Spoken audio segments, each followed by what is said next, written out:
No vídeo de hoje a gente vai entender como que a justiça brasileira faz para congelar as contas de quem tem dívidas. A gente vai falar sobre o Cisbajude, que é o novo sistema criado para esse fim e que tem prometido congelar não só os saldos em conta, como também investimentos em renda fixa, em ações e até mesmo em criptomoedas. Até onde será que esse sistema consegue ir?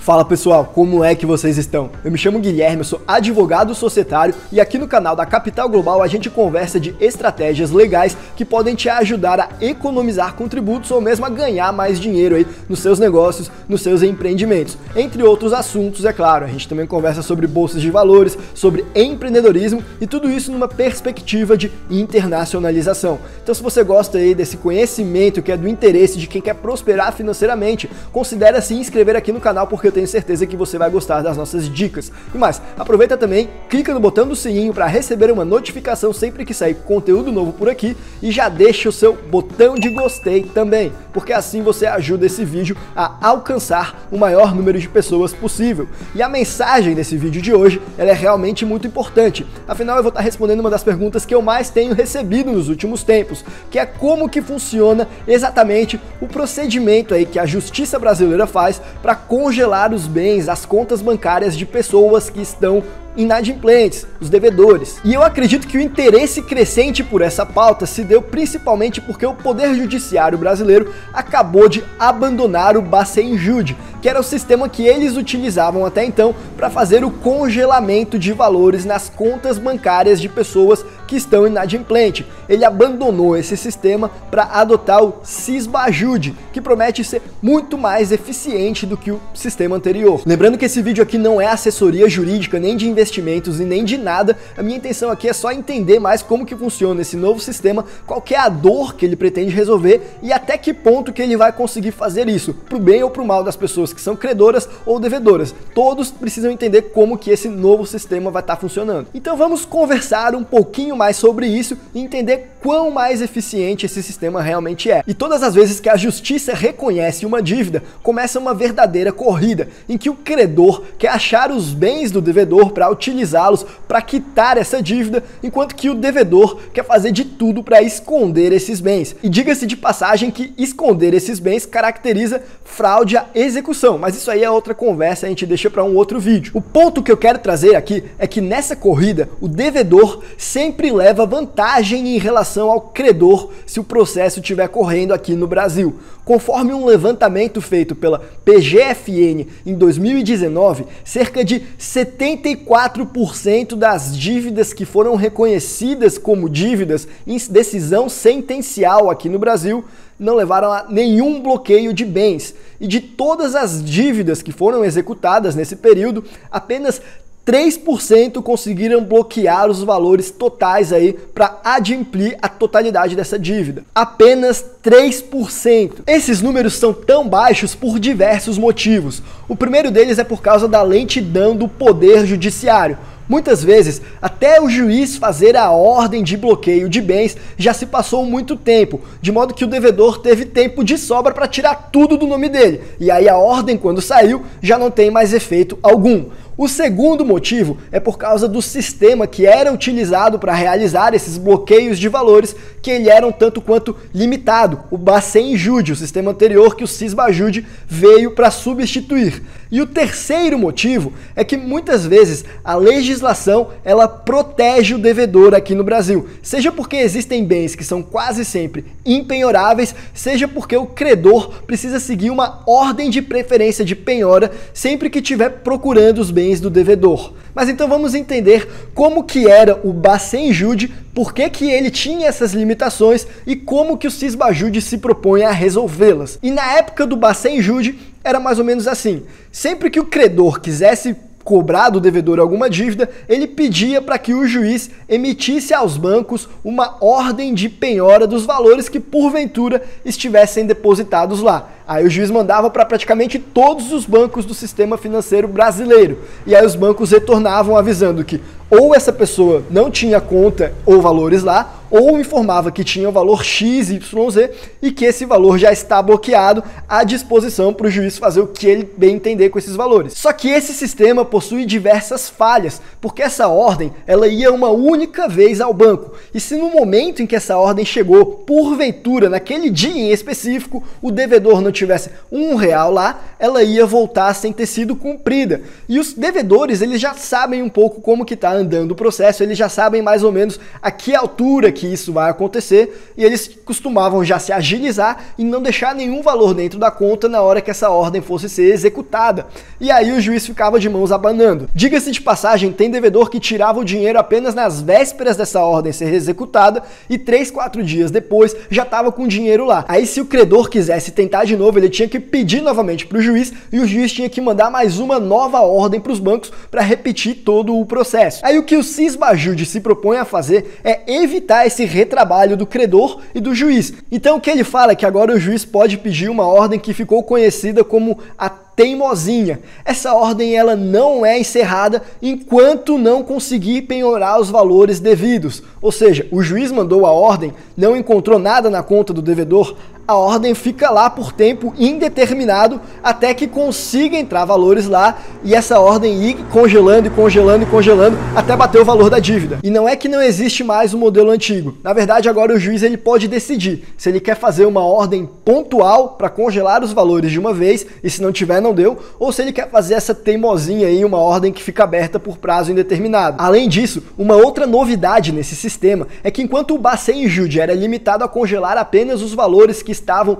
depositados na conta do devedor, o Sisbajude ele é mais amplo e consegue pegar também os valores que estão em investimentos, aí, em renda fixa, em ações ou até mesmo em criptomoedas, caso elas estejam em exchanges brasileiras. Mas é claro que esse sistema também continua cheio de limitações. A primeira delas é que o Sisbajude só vai conseguir pegar os investimentos e as criptomoedas que estejam custodiados em empresas que estão operantes aqui no Brasil ou ainda que no mínimo estejam cadastradas aí dentro do Sisbajude. De modo que se você investe em ações nos Estados Unidos em uma corretora que não tem nenhuma presença aqui no Brasil, por exemplo, ela provavelmente vai ficar de fora do Sisbajude, ela não vai ser rastreada por esse sistema a princípio.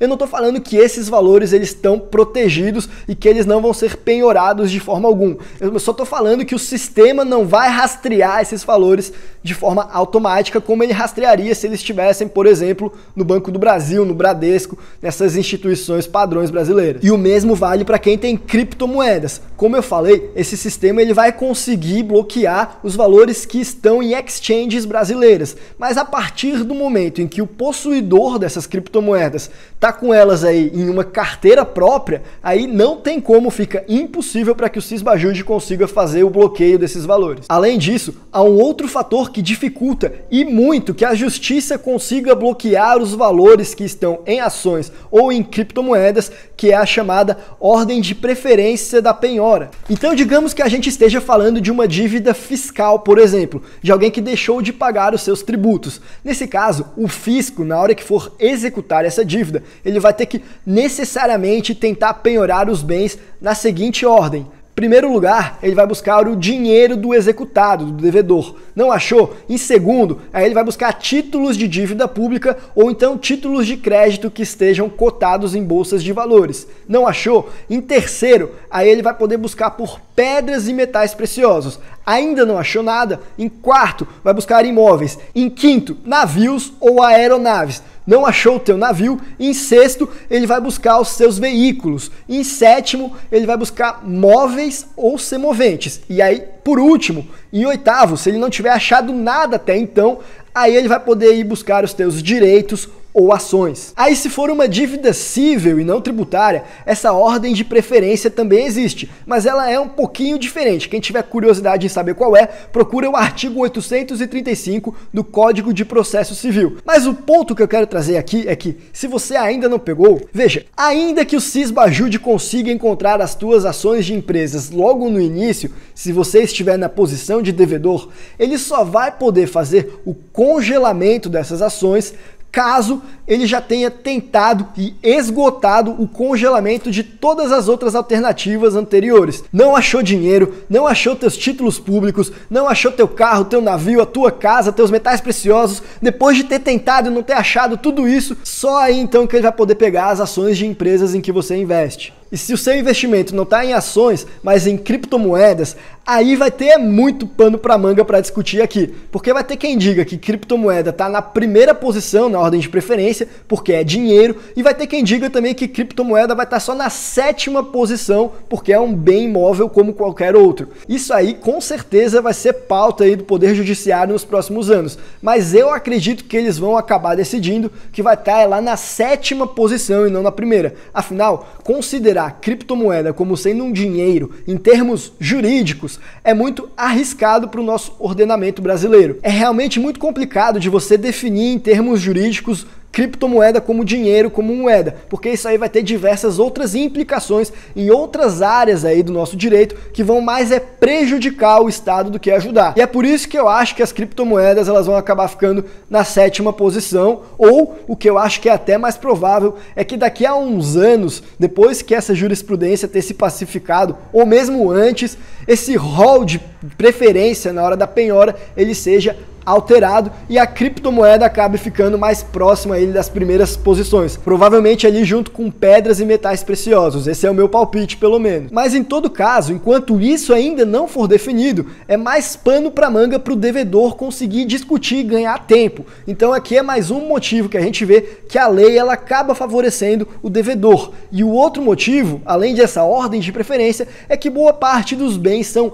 impenhoráveis na maior parte dos casos, como por exemplo, o único imóvel não pode ser objeto de penhora, o salário, a aposentadoria também não. Junta tudo isso com o fato da lentidão do Poder Judiciário que você vai se dar conta de que mesmo o Cisbajude melhorando um pouco as coisas para os credores, ele ainda está muito longe de resolver o problema e o devedor ele ainda vai continuar tendo uma vantagem nessa corrida entre credor e devedor aqui no Brasil, na minha opinião, por pelo menos mais alguns anos. Então a conclusão que a gente pode tirar para esse vídeo é que os desafios aí para o Poder Judiciário, para os credores, eles ainda são imensos. O Cisbajude pode até melhorar um pouco as coisas, mas ele ainda está longe de resolver o problema aí de conseguir cobrar dos inadimplentes, seja para o bem ou seja para o mal. E por que eu estou trazendo todo esse assunto aqui no Domingo Offshore, em que a gente fala de estruturas internacionais? Simples, porque quem tem o patrimônio fora do Brasil acaba que fica blindado de todo esse sistema aqui, seja com Bacenjude ou seja com Cisbajude. Como eu falei agora há pouco, se você tira o teu patrimônio do teu nome e você já está sendo executado por alguma dívida,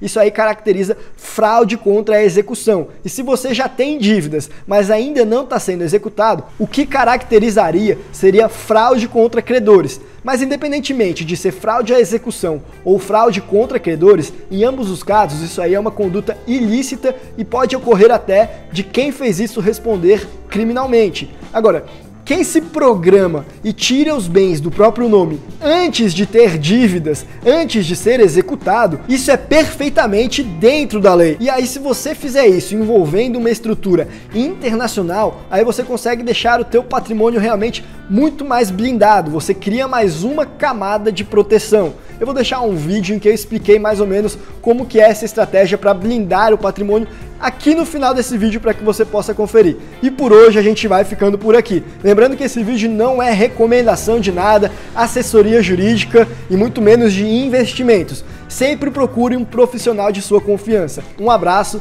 e até a próxima.